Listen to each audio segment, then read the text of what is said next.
Helen with you at 3:05. It's competition time. I've got 4 passes for you to go along to Taste of Dubai. It's going to be back on the weekend of February 6th to 8th at Media City Amphitheatre. The weather is amazing. There's going to be music and entertainment and shopping and, of course, lots and lots and lots of food. Pop-ups from restaurants across the city and some celebrity chefs there as well. So I've got 4 tickets and really a very easy one. I just would love you to tell me, what is the dish associated with your home country? I'll try and guess. So I'll try and guess where you're from. The signature dish of your home country. Send me that on 4001. You could use the ARN Play app. And of course, you can get in touch on our WhatsApp too, which is 04871 5500. I've had messages about dosa, so I'm guessing India. Jollof rice, although Kofa's done the hard work for me, saying Nigerian food. We've had, oh my goodness, I'm so hungry. Chicken biryani. Oh, fairy bread as well. Is that an Aussie thing? Let me know, Sarah. 4001, the national dish of your country, or maybe it's just something that you ate as a child that makes you feel nostalgic. You obviously cannot get this wrong. You've got to be in it to win it. Please include the word taste on those messages so the computer can pick you out of the draw. 4001, the app or the WhatsApp. Also the way to get in touch as we talk love this hour. And if you would rather be anonymous on that, that is absolutely fine.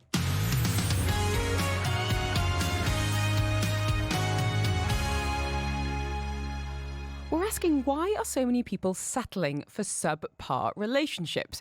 It's interesting to look at the data on this because we're seeing falling marriage rates, people getting married later, rising divorce rates, and a lot of people questioning whether they have actually settled, and relationships being renegotiated in real time. To help us make sense of what's changed, what's happening on the front line of dating, Hunt Ethridge is with us today, matchmaker, dating and relationship coach who does work with singles and couples navigating modern love pressures and dilemmas. So we're asking, are our expectations broken, or are the rules of love simply being rewritten? Hunt, it's always a pleasure to have you with us. And I love, 1, following you on Instagram, and also 2, just sending you DMs of things that make me laugh. So how are you today?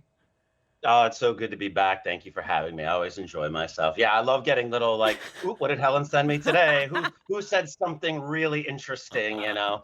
So, well, we're going to unpack some of these like, headlines. My wife sends it to me or other people because it's like, is it really this crazy? And like, look what other people are going through. So, I love seeing what other people are seeing about this. And as I said, you are on the front line of dating. You work with people to get them ready to date. You help them find love. And then there's also the relationship aspect as well. And I wondered, from your perspective, as someone who's worked in this space for a number of years, both with clients but also in the media, what are some of the biggest shifts that you've seen in how people approach relationships, their hopes for relationships compared to even like 10 years ago? I'm pausing because it's such a large topic that I'm, okay, where do I start with this? Let's go with, and understand we'll have to make some slight over-exaggerations and generalizations, but if we look at the old world order, say 20, 30 years ago, in the United States before 1974, women could not own a bank account or a credit card. So women needed men for economic and financial stability. Men needed women for emotional support and stability. Well, we spent 30 years trying to figure out how to fix women so that they can stand on their own 2 feet without financial assistance from men. Mm-hmm. But we've done absolutely nothing for the last 25 years of making men be able to be emotionally supported. And now we have a generation of women that are flaming the guys for not learning what was never taught. So and it feels like that. I feel like this gap's getting bigger, and what's really upsetting to see is just how divisive this is and how much blame there is being put on both genders. This idea of, more men are lonely and single because, women's expectations are unrealistic, or women don't need men now, and now it's really sad, because I think ultimately what everybody wants is to find love and companionship and to feel seen. And what I really don't like is this kind of versus conversation, because it actually doesn't really resolve anything or help anyone. So I'm hoping today we can obviously look at the numbers, but also really give some advice about what is realistic about what we can expect. Because when people are coming to you, Do you feel like people are more afraid of being alone now or more afraid of choosing the wrong partner? More afraid of choosing the wrong partner, I think. One of the things that I have been saying a little bit recently within the last 5 to 10 years is that guys aren't necessarily competing with other guys for women's attention anymore. We're competing with women's peace. Oh my goodness. They've spent 3 years Yeah. on their own, sleeping diagonal in their bed. Mm-hmm.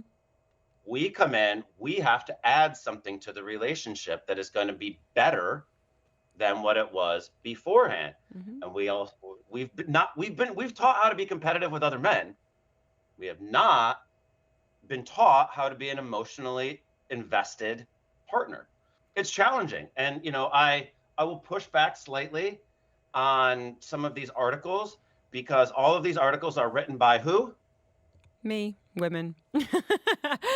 But it does. And so there is a little bit of unbalanced points of view. Yeah.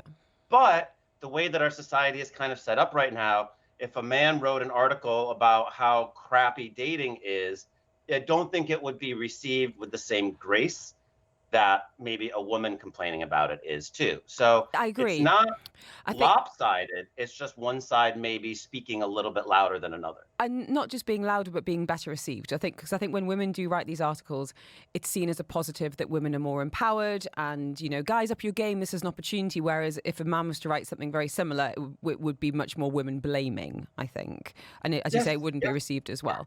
And ultimately, isn't that constructive? But I really like that point about, I've heard this from so many of my single friends saying, I actually really like living on my own. And I've got great female friends, and I've got a job I like. I can pay for myself. So a relationship, even a date, even leaving the house has to be really compelling. Put on your full face. Tell me what I'm getting out there for. Heels, no traffic. Come on. This is going to have to be something special. So already that expectation is quite high that this has to be worth my time. And I wondered about this idea of settling, because to my mind, we were just talking about jobs, there's always going to be some element of compromise. And I do think now, and we can talk about dating apps, and we have in the past talked about where they can be helpful and when they can be deeply, deeply damaging. I think this illusion of choice has led people to have extremely high expectations of one perfect person if you just swipe for long enough. Fair? Yes, absolutely fair. A little bit one-sided on who's looking for the quote-unquote perfect person, but yes, totally. Therein lies the problem too.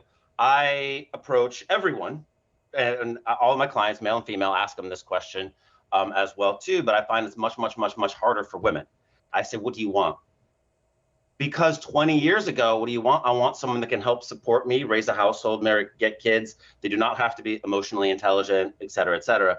Now you can do all of this. You can have a kid on your own. You can have a house on your own. You can have a career on your own. Why do you want a date? Do you want a family? Do you want love? Do you want trust? Do you want companionship? Do you want an equal? Do you want compatibility?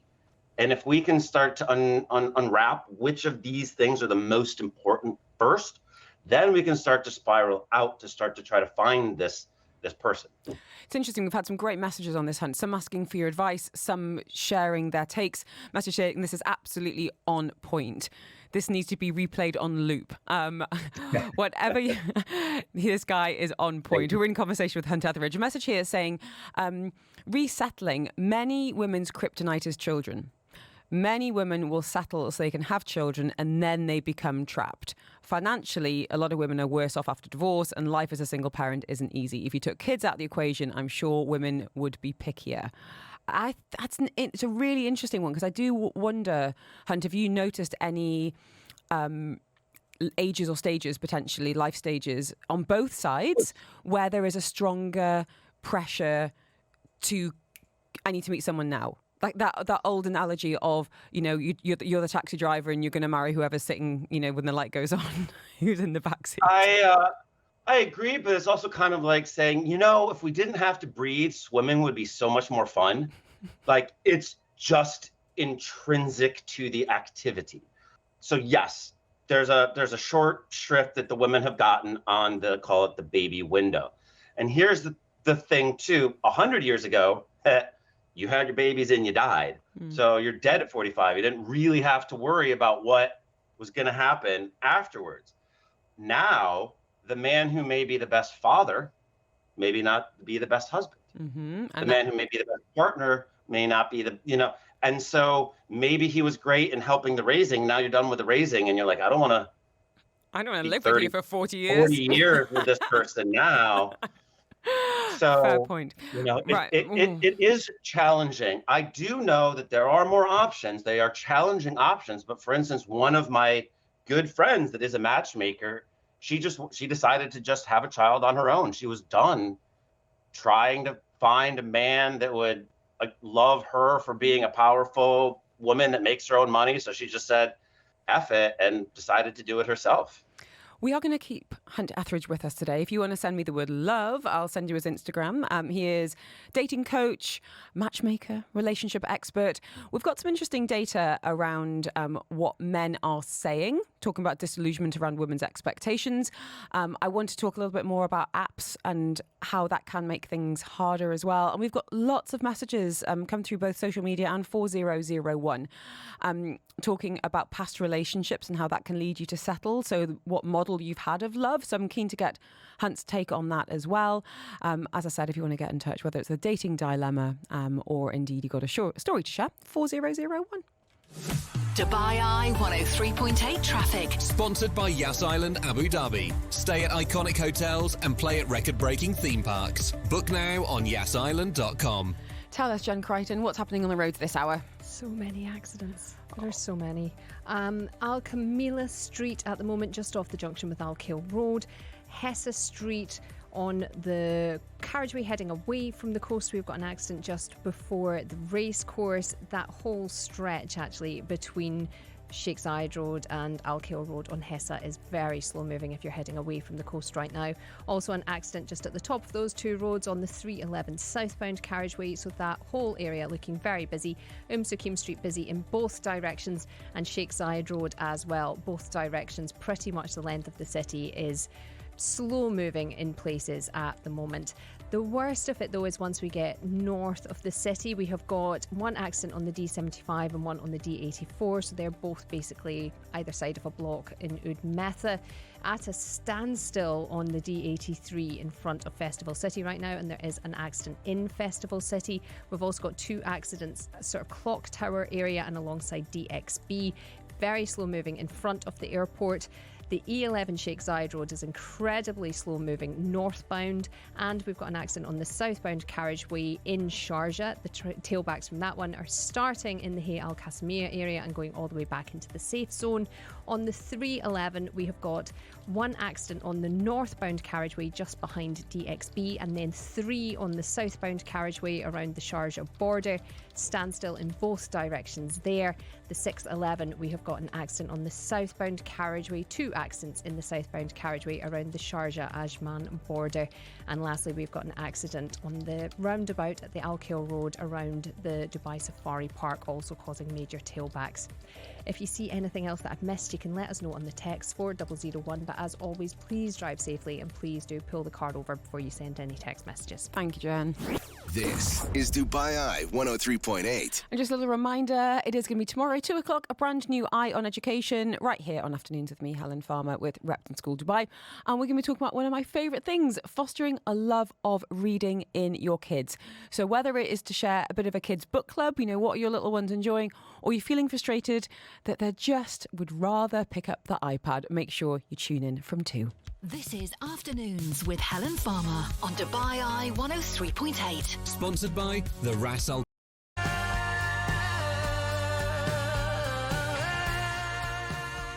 It's Adele on Dubai Eye 103.8. It's Helen Farmer with you live through until 4 o'clock.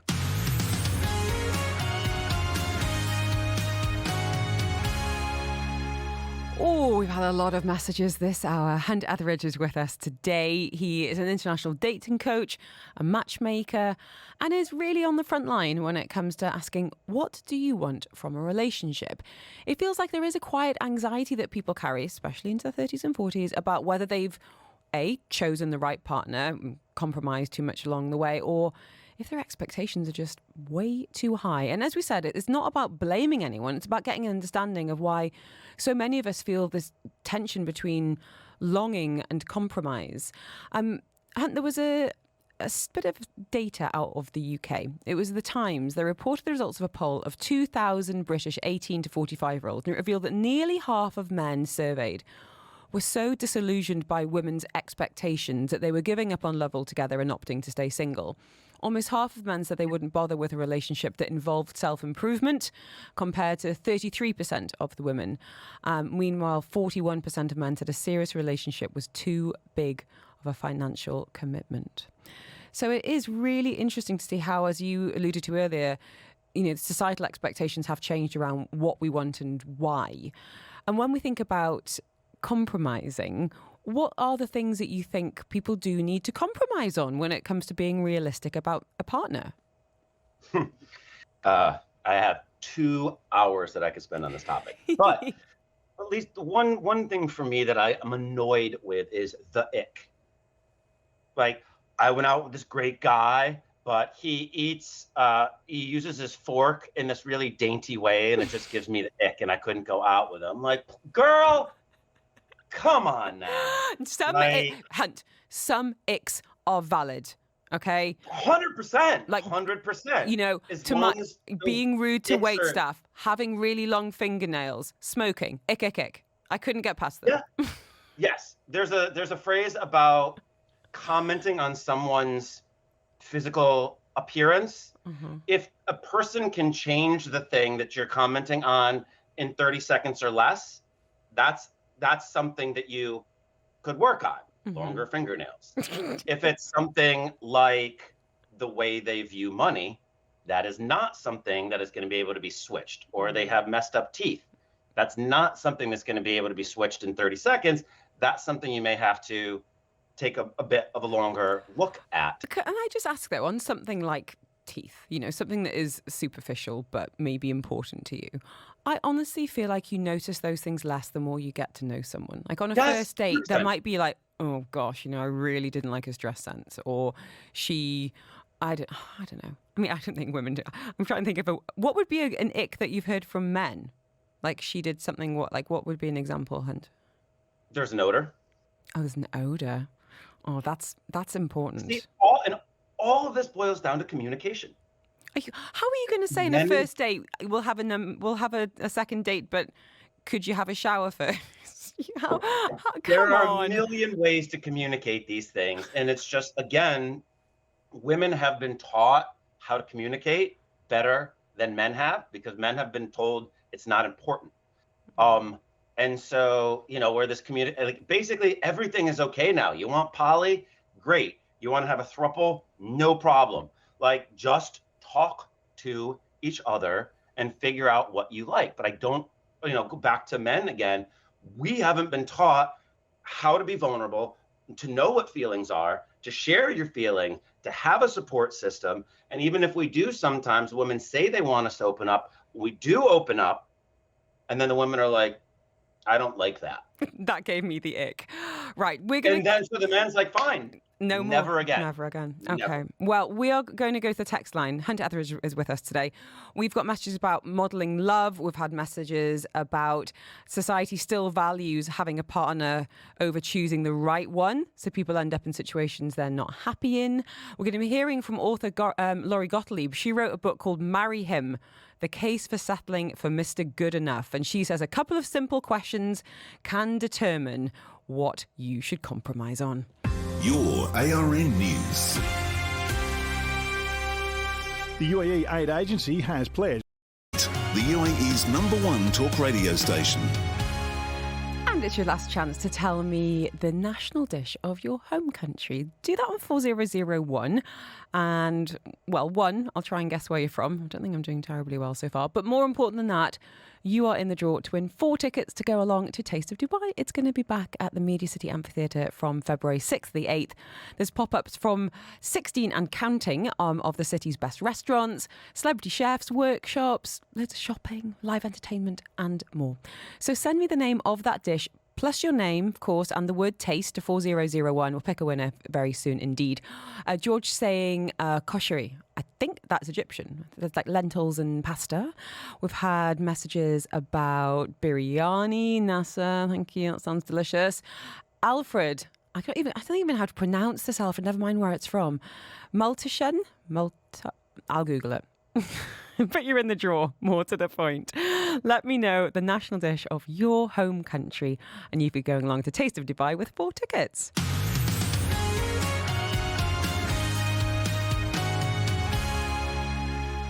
We're talking love, expectations, and yes, settling, because dating has never been more accessible in some ways and more confusing in others. Apps, of course, as we've been talking about, promise infinite choice. AI is entering that conversation as well, and loneliness is remaining high. Is it because we're holding out for a perfection that doesn't exist, or does accepting someone's perceived flaws mean you're settling for second best? Now, Laurie Gottlieb is the author of Marry Him. The Case for Settling for Mr. Goodenough says there are a few simple questions that can help determine that. When we think about what compromises we have to make with another person, we don't tend to think about what compromises somebody has to make to be with us, which is a really important point. I think people treat dating like shopping, like, I want this, I'm going to go find this. And it's not like the clothes when you're shopping are going to be like, I don't think you're going to look good in that. Or I'd rather be with someone who looks differently. Like, the clothes are not judging you, right? But the thing is, like, when you're going into a relationship, we can't order up people a la carte. They can't order up you a la carte either. And we have this weird notion in our culture that, like, love is loving all the annoying things about me too. No, people are not going to, they're going to love you even though you have these annoying things. But that doesn't mean they're going to love the annoying thing. So we have this weird idea that this unconditional love, and it's just they misuse that term. So I think we have to remember that as we are thinking about this whole human being, this person is choosing us with all of our annoying things, our quirks, maybe our past that we haven't really worked through, that we're still working through. And you're not shopping for someone. It's, how do I feel with this person? That is the most important question you can ask. How do I feel when I'm with this person? And if you feel you enjoy their company, you feel heard, you feel understood, you feel safe, you're having fun, you're not settling. All the rest is just noise. Yes, Laurie Gottlieb. Hunt Ethridge is with us today. He's a dating coach and relationship expert speaking to us from the States. Hunt, you were jumping up and down in your chair at one particular part of that. Laurie Gottlieb talking about it's not just about us making compromises or exceptions for the person that we're dating, but understanding that we're not perfect. And they're probably having to go, well, Helen's super moody and she wears socks to bed and, she probably is on her phone too much. But big picture, she's all right. I enjoy being, and the same with my husband. No one is perfect, but I think that is such an important takeaway, that there's going to be give and take on both sides. Yeah. I remember one of the articles that you and I were discussing the last, handful of times. There was I think it was, it was like, where have all the men gone? There's a specific paragraph. It's like, I'm not asking for too much, just someone that's, loyal and handsome and like listed like 10 things. And she said, and I'm me. Like, okay. What are you bringing to the table? Well, exactly. 100%. There's this thing called main character syndrome, which is basically self-explanatory. But with all Instagram and everything, everybody thinks they're the star of their own movie and they're their own protagonist. Mm-hmm. Yeah. And everyone has to revolve around them. And it's not me. So then, it gets a little bit like they need to settle. I don't, so yes, it gets, basically there's what I tell my daters now is we need to get back into empathy of dating. The person sitting across from you on a date is probably really fed up with dating too. Mm-hmm. They hope this is their last first date. They're fed up with this. They're not your enemy. Oh, well said. Right. We haven't got long, so we're going to go to the text line. I've had a lot of messages, questions, comments for you, Hunt. A message here saying, I don't have a history of happy relationships, and my parents had a terrible relationship. But I read posts on Facebook, chatting with friends. It seems to confirm that most relationships aren't characterized by love, trust, passion, or intimacy. Instead, many settle for this due to financial reasons, children, or fear of loneliness. I'm not saying that majority of relationships are abusive, but many are unfulfilling. Carrie saying, I see so many people rushing into relationships that don't make them happy just so they can say they're in one. It feels like society still values having a partner over choosing the right one and waiting. And a lot of people end up in situations they're not happy in. Meanwhile, a woman who stays single because she refuses to settle often gets questioned, pitied, or told she's too picky.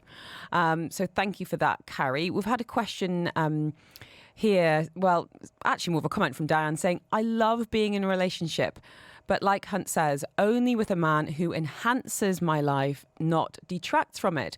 I'm fine to stay single until I meet someone, which some people around me find baffling. And no name on this one saying, I settled at 22. It was the worst thing I've ever done. I'm now trying to extricate myself at 46. I wanted to ask you about this idea of settling. So the anonymous saying they settled, I don't know if this is a man or a woman saying, I settled at 42, at 22. I'm now trying to get myself out of it. For someone who is looking around and seeing other happy, whether they are or not, relationships amongst friendship groups or on social media, and they are sitting next to someone on the sofa, they're, out to dinner, and they are going, I feel like I have settled. How can you tell the difference between a healthy, imperfect relationship and one that might be quietly eroding them and could be holding them back from true happiness? Yeah, if we could make that distinction easily, life would be so much easier, wouldn't it? Mm-hmm. At its core, I would basically say it comes down to respect. When you guys have differences, or do you come at it in a positive, respectful way? Or do you kind of come at it as a poo-poo, that's your idea, I don't care type of way as well, too? Nothing will be the same. Your libidos will be different. Your energy levels will be different. The shows that you want to watch are going to be different. And not everything is going to be aligned. So developing healthy communication styles within it will help you know. But if you don't feel that you can communicate these feelings to your partner, that may be a red flag on settling as well, too, because many people get into relationships before they have the values talk with each other, because people don't know how to have that talk with each other. So they're like, you like this, I like this, let's get married. Great. They don't know what the conversation that they should have had earlier is. And unfortunately, say a lot of people rushing in, a lot of people in bad relationships, there's also a confirmation bias. Those people are also yelling the loudest. The people that are in nice, happy, green relationships are not posting on Instagram, are not, writing articles about the case for being awesome. Mm-hmm. So we're also seeing this anger and frustration, but we're not seeing the people that are happy, that have taken a while, that are getting married in their 30s, because all of those data points have asterisks. Divorces are on the rise for people that married early. They are not on the rise for the new generation, or for people that married after 35. And that's what we're seeing now. Yeah, I think those types of things too. The latest data I could find was from 2023, and average age is the highest it's been for women, age 33, and 34 and a half for men. I think to that point about, if you feel like you're in an unhappy marriage, your idea of basically, are you on the same team? Do you want to work together? How do you communicate? How do you be in conflict? For anyone that's do some kind of reading around the Four Horsemen, Gottman's theory, it's really interesting because they've got this idea of criticism, contempt, defensiveness, and stonewalling. But contempt is like the real killer in a relationship. It's scarily accurate in terms of predicting divorce. That if you show contempt towards your partner, you show contempt towards them in public, in front of other people. Very, very, very hard to come back from that. It's hard to change that because both parties want the other person to make that first step. And that's hard. You have to do it. But like, as you said too, you know, I keep telling people, it's never you versus me. It is us versus the world. I love that. And that is the clutch thing. And also, there are transactional marriages, and there's not anything wrong with that. If two people have their eyes open, if those transactional marriages, if the details change, the man loses his job, the woman loses her figure, then what the contract was based on, those fundamental, parts of it have changed. Mm-hmm. And so then other people want to change too. So it still kind of comes back to, again, like, what do you want in a relationship? And we've talked about this before, and it was actually off the back of me interviewing Laurie Gottlieb, who we've heard from earlier, which was, you mentioned, this kind of 20-point checklist that many of your clients come to you with. And I think when I was in my 20s, I had something very similar. And it was like, he's got to be 6'3", and he's going to, blah, blah, blah. But her point was, how does someone make you feel? And whether I was 23 or 43, I want to be with someone who is kind, who is clever, who makes me feel safe, who is funny, who has ambition, who is supportive. And I think that's my last question to you, Hunt. For listeners who are actively looking for love right now, what are the most important things that they should focus on given the world that we're dating in? There's a study right here that I have. The greatest predictor of a happy relationship is how you view the relationship. I know that that's kind of weird and circular, but if two people are working on the relationship and you feel like conflicts can happen, if you feel that person has your back, if you feel that person is excited about your own personal growth, then that is the type of relationship that people love to be in. Because even when the bad stuff happens, which it will, you've got someone standing next to you going to war with you. And I think my last 2 points on this before I let you, I don't even know what time it is, before I let you have your breakfast in the US of A, is does that relationship make you feel heavy, or does it make you feel light?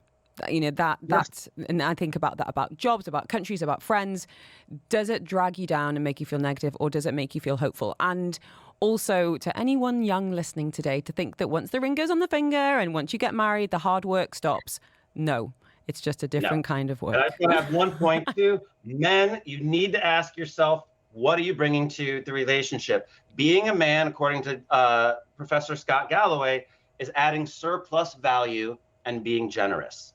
So ask yourself, when you come into any relationship, what are you bringing to the table? How are you being generous? And what value do you bring to the table? And women, same to you, my friends. What are you bringing to the table? Thank you so much, Hunt. It's always an absolute treat to catch up with you. As I said, you can send me the word love and I'll send you Hunt's Instagram. Quest for Love, international dating coach, relationship expert and matchmaker. He does work globally. Dubai Eye 103.8's weather check. Sponsored by Air Arabia.